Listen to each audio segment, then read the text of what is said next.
The Cabinet of Earths. Nothing is lost, nothing is created, all is transformed. Antoine Laurent de Lavoisier. 1. A Tangled Family.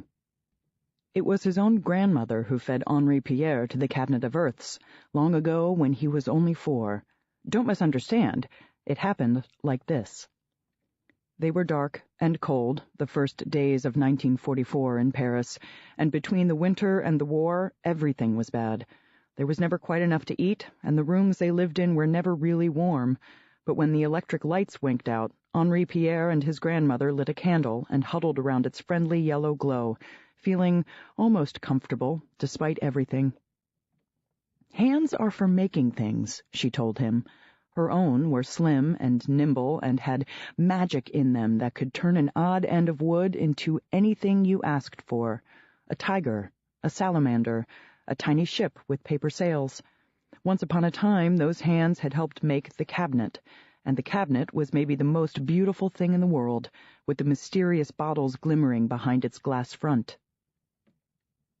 "What do we keep in our bottles, little one?" she asked him sometimes, and he would make the wrongest of guesses just to hear her laugh. "Lemonade, water, tea."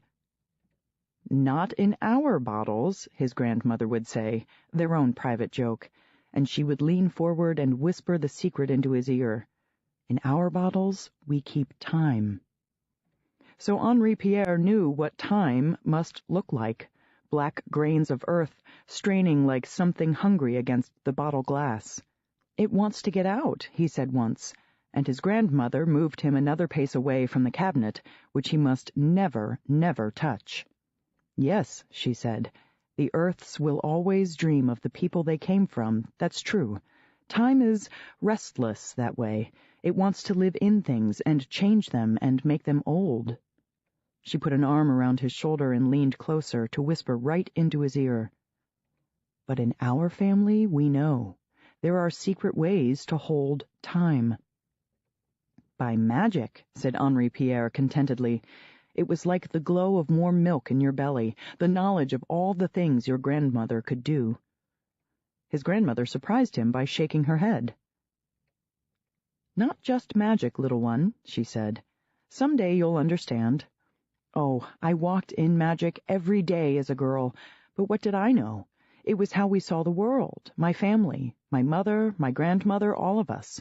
Walking in magic is not using it. But your grandfather came and found me." "And brought you away from the woods and the fields," said Henri Pierre in a happy sing-song. He had heard this part of the story many times. "And brought you to the city where the towers grew." "Yes," she said. "The largest tower of all had just grown there, and your grandfather had helped build it, because in his family they were always scientists, builders and chemists, and he was a real Fourcroy, handsome as a prince and twice as ambitious. A great man, your grandfather. He said to me, 'Think what we can do, the two of us together, science and magic in a wonderful tangle.' A tangle, you know, is more powerful than a single thread alone." Henri Pierre had had snarls in his hair, so it was hard for him to think of tangles as something very grand, but he nodded anyway, like a good child, to keep the story going. "What he began, we continue," said his grandmother, and for a moment she seemed too splendid to be anyone's grandmother. She seemed like someone who should sit on a throne and rule a whole country, not huddle in a cold room in Paris with a little boy like Henri Pierre. "We have an hourglass now, not here, my dear, hidden away, that can pull the earth right out of a body. Yes, and the earths stay safe in their bottles, and the cabinet holds them, and their people, wherever they are, can never grow old or ugly or die. You see how fine a thing it is, child, to be a cabinet keeper?" She smiled when she said that, a smile that danced like fire in her lovely eyes. She was the best and kindest of grandmothers, and that was not all. She looked so very young, almost like a girl. The war had taken his parents away. Fever had killed his mother, and his father was in what they called, in whispers, the resistance, which meant fighting and hiding and never being able to come home. Only his uncle came by sometimes, his beautiful uncle with the purple-blue eyes. "Beautiful?" His grandmother had laughed at him. "Is that how we speak of our uncles, Henri Pierre?" But his uncle was beautiful. When he walked along the streets of Paris holding his beautiful uncle's hand, people turned their heads to watch them go by. And then one day the terrible letter came, and when his grandmother looked up from it at Henri Pierre, her eyes were like two dull stones. "Your father is dead, Henri Pierre," she told him. "My son is dead. And his own brother is the one who betrayed him. So my son has killed my son." He couldn't understand what she was saying, but the look on her face frightened him very much.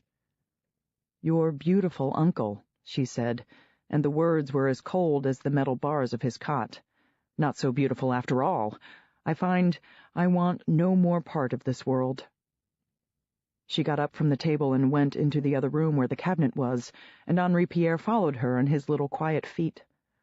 He was still very small, so when his mind stored this day away as a memory, it may have changed some things or even made things up, because what happened next was very strange indeed.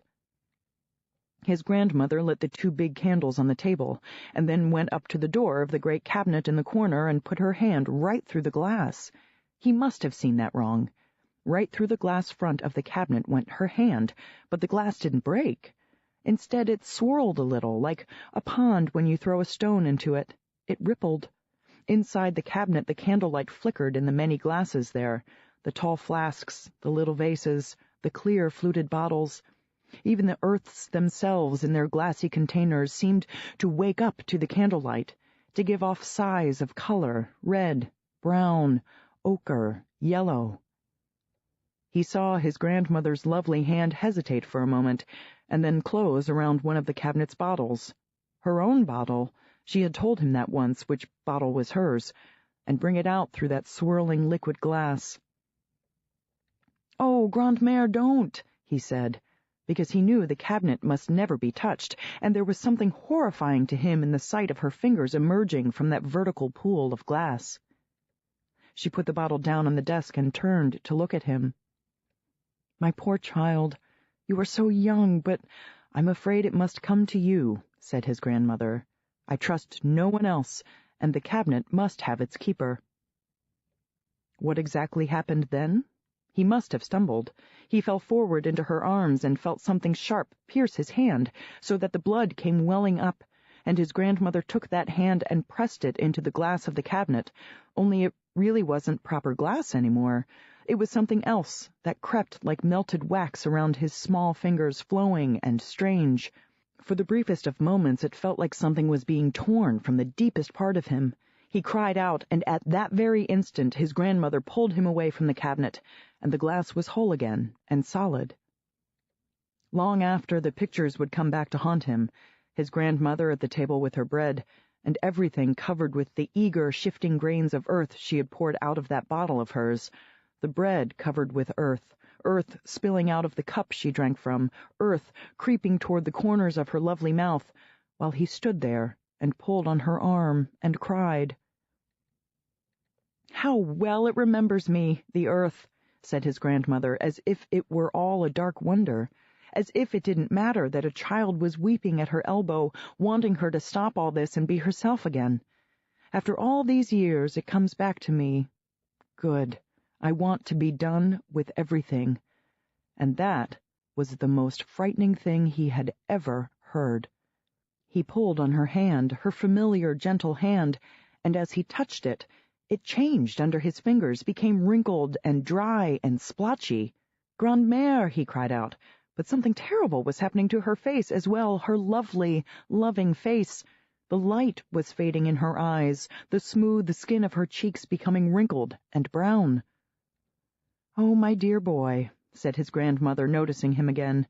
She was sorry for him. He could hear the pity in her words. "Cry for your father now, yes, but don't waste your tears on me. Not yet. Even this way, I will last a little while." But never again did anyone mistake his grandmother for his mother. No. The earth had stolen her beauty and made her old, all at once. She lost her son, they said about his grandmother, and her hair went white overnight, like a fairy tale, the poor thing. Well, it is better to read fairy tales than to find yourself caught in them. His grandmother had withered away, and the cabinet spell had pierced the soul of Henri Pierre. His body and spirit were curled up tightly around it, and it would not let him go. Henri Pierre de Fourcroy grew up and grew old, waiting for someone to come who could break that spell and rescue him. More than 60 years he waited, and then he woke up one morning and felt a twinge in his bones. Change in the air. He did not know it yet that summer morning, but the person he had been waiting for all these years had finally come to his country, and the wheels were in motion that would bring her to his door. Her name was Maya Davidson. She was 12 years old, and she had spent much of the month of August in a very bad mood.